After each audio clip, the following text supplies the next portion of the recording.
dari kitab Hikam karangan Syekh Ibnu Athaillah terkait masalah sholat. Ibadah apapun termasuk sholat. Al-a'malu suwarun qaimatun. Segala amaliyah apapun, baik yang mahdhuf maupun ghairul mahdhuf, baik perilaku jasmani yang murni ibadah seperti sholat ataupun yang tidak murni seperti kerja, makan, minum dan lain sebagainya, itu tidak ternilai di mata Allah sebagai amalan yang diterima, dikarenakan amal itu seperti patung yang tidak punya nyawa. Al-a'malu suwarun qaimatun. Piro-piro amal, agawe amal apapun itu seperti patung yang berdiri atau yang tidak bisa apa-apa.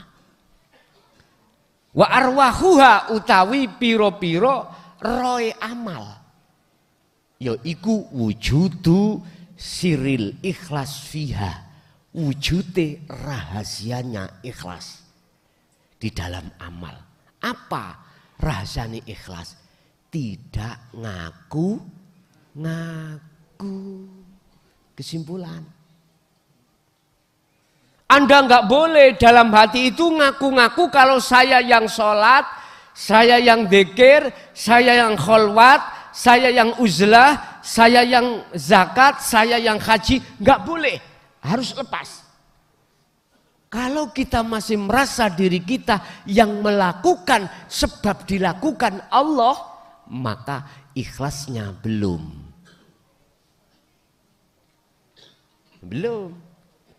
Sebab masih mengadakan selain Allah, yaitu diri kita.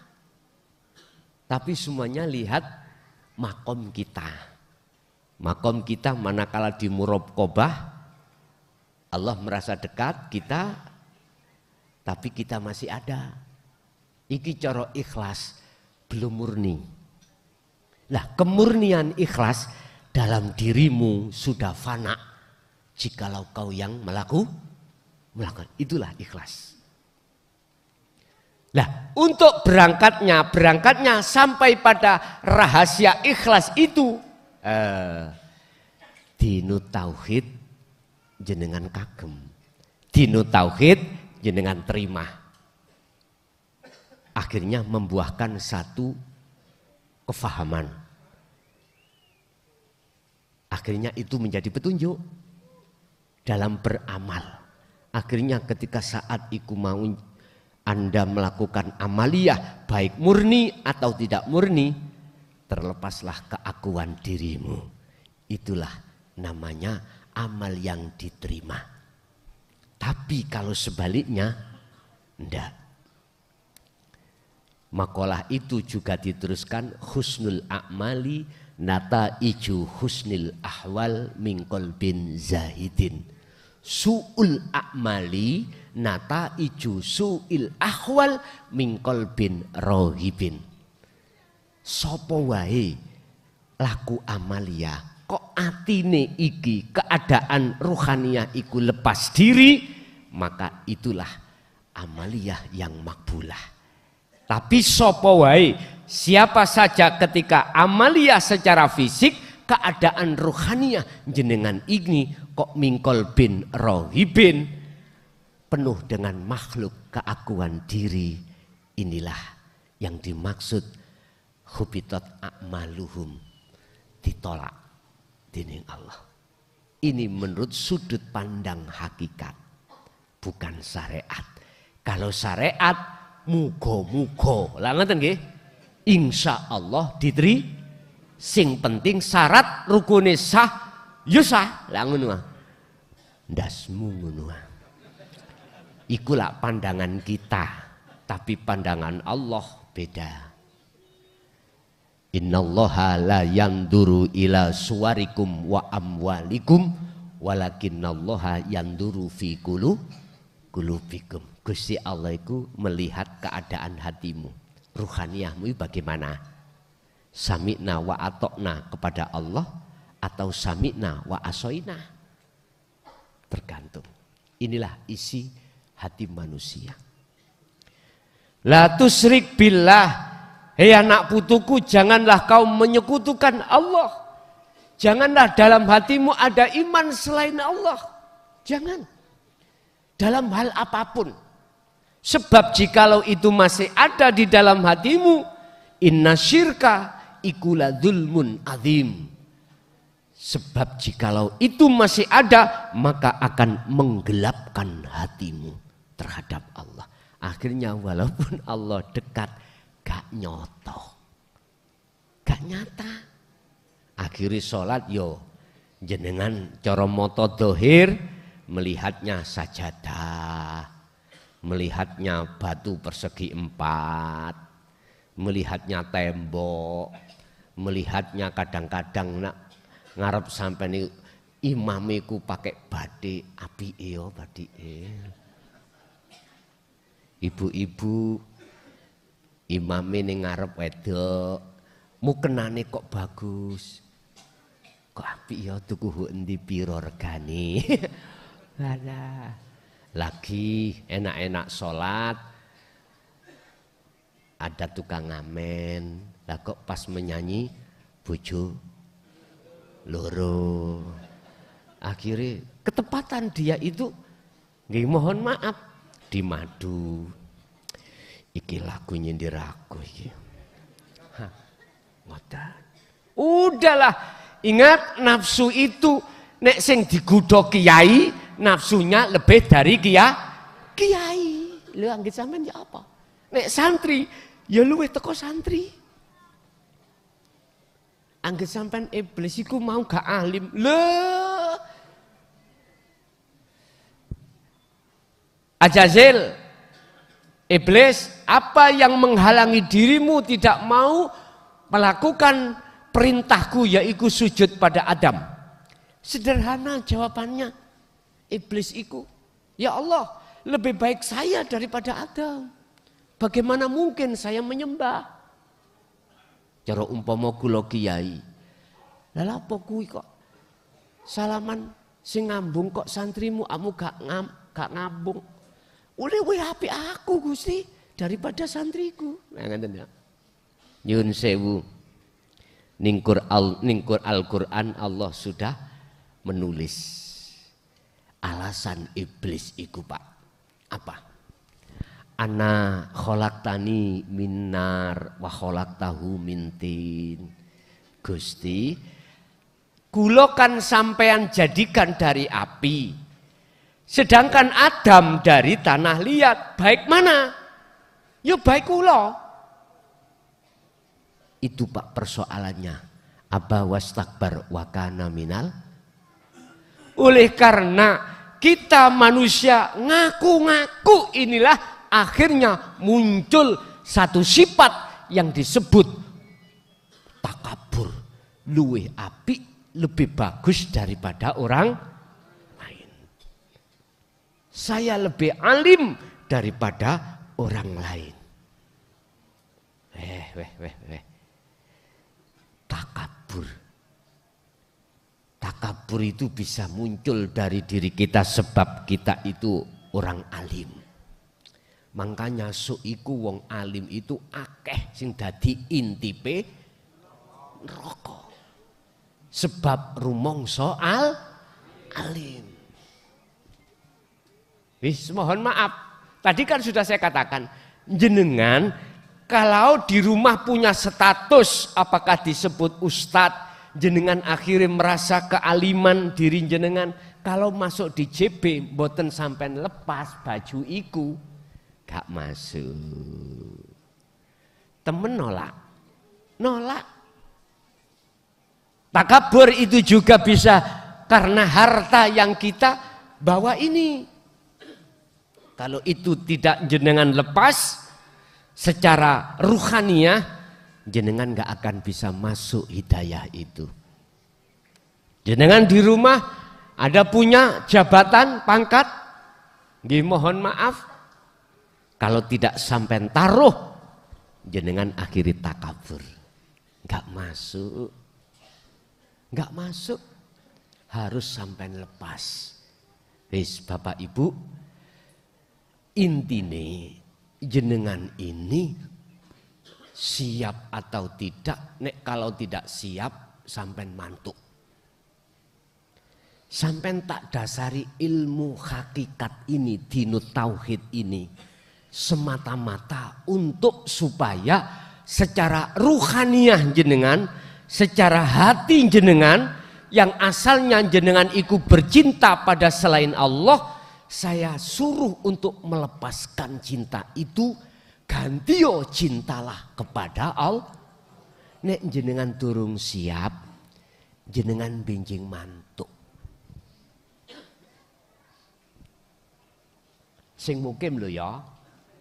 Terus sing wonten ikut live streaming meneh kepruken HP-mu.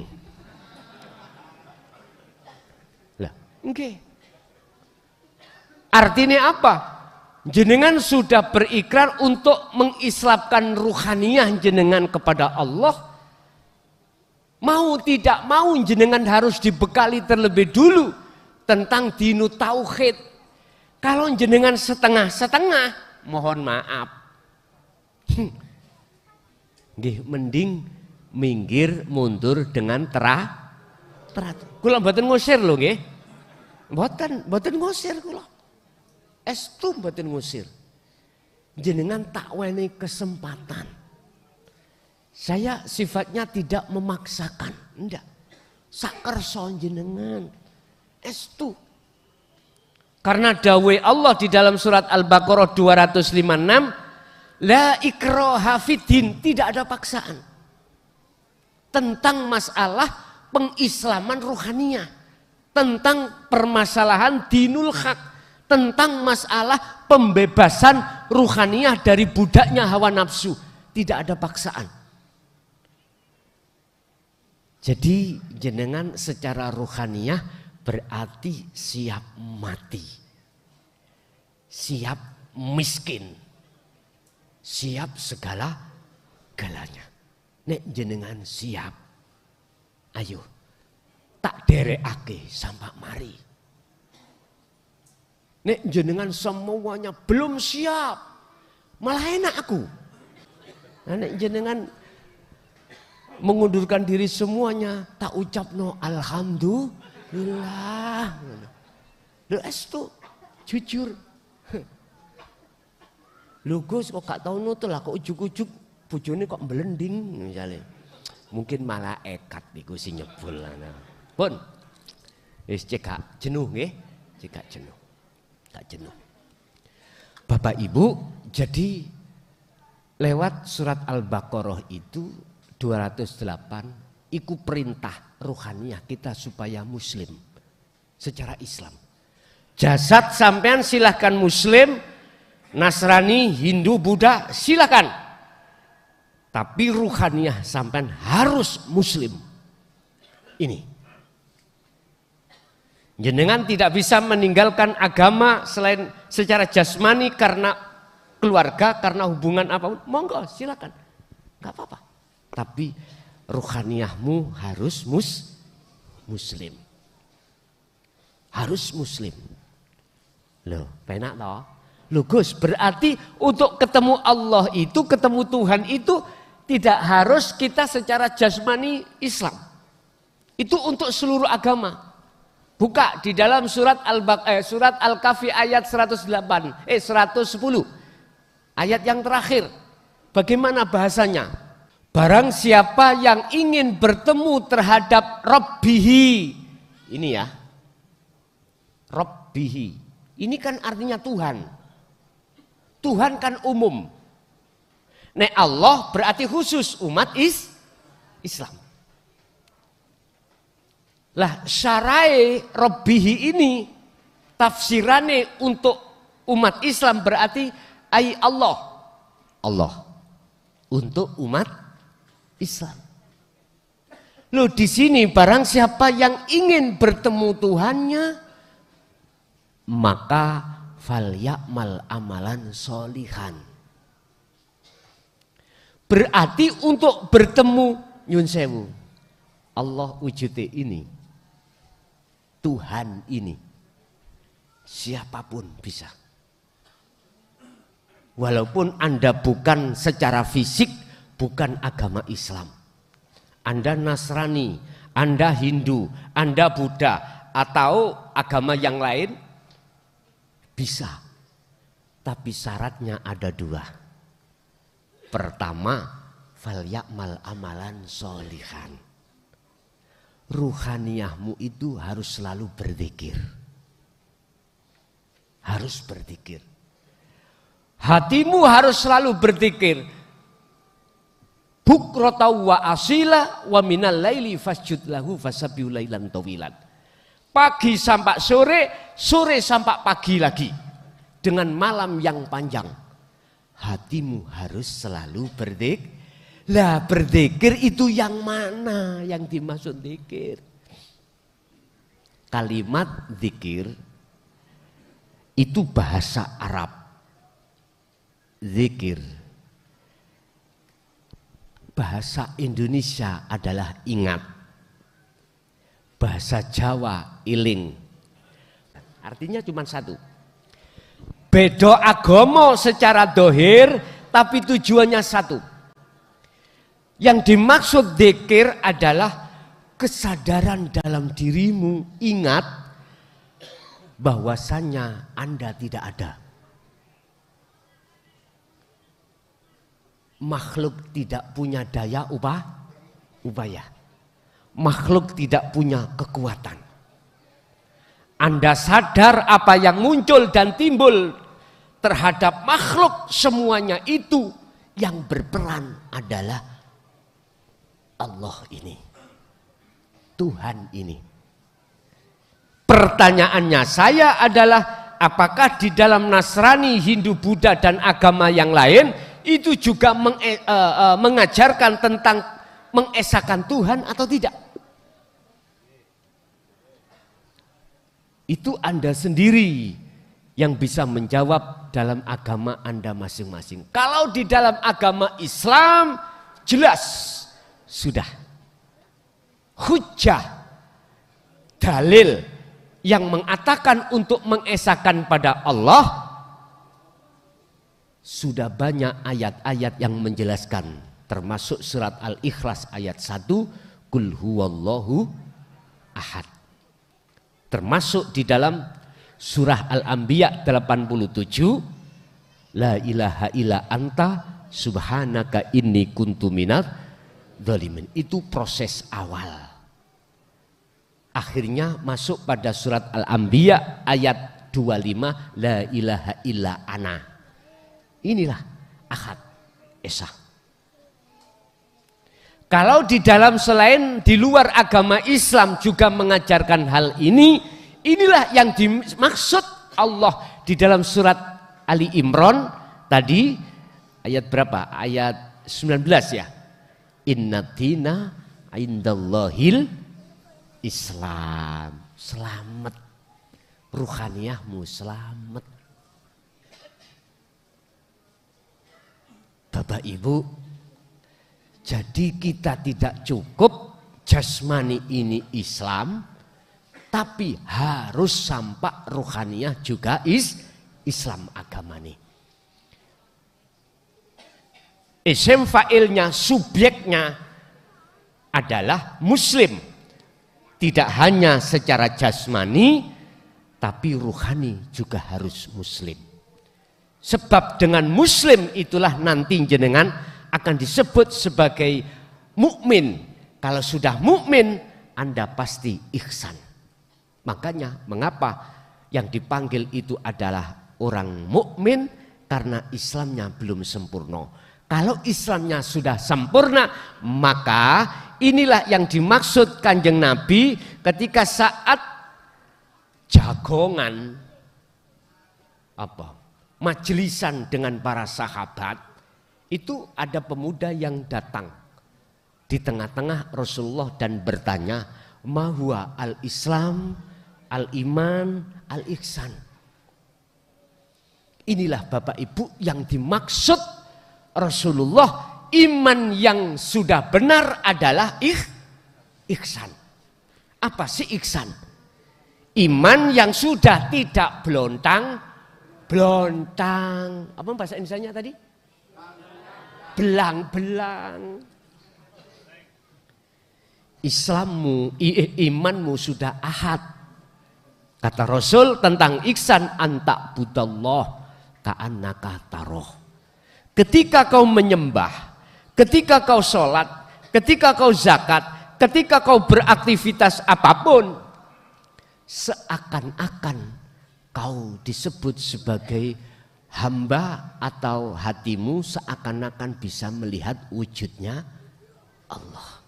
Seakan-akan. Bentuknya dalam dirimu itu merasa di dalam hatimu sudah iman, merasa bahwasanya segala hal apapun yang berperan adalah Allah. Fa ilam taro, apabila kau tidak bisa melihat wujudnya Allah, maka seakan-akan kau selalu dilihat oleh, inilah ihsan. Iman yang benar adalah iman di mana hatimu sudah tidak ada selain Allah. Berarti aku nih makhluk dalam hatimu sudah lepas, akhirnya menjadi keakuan Allah. Itulah yang dimaksud di dalam surat Toha ayat 14. Innani anallah la ilaha illa ana. Iki tauhid sing wis mentok. Inilah tauhid keesaan, inilah tauhid atau kemakrifatan. Berarti Anda sudah sampai di situ.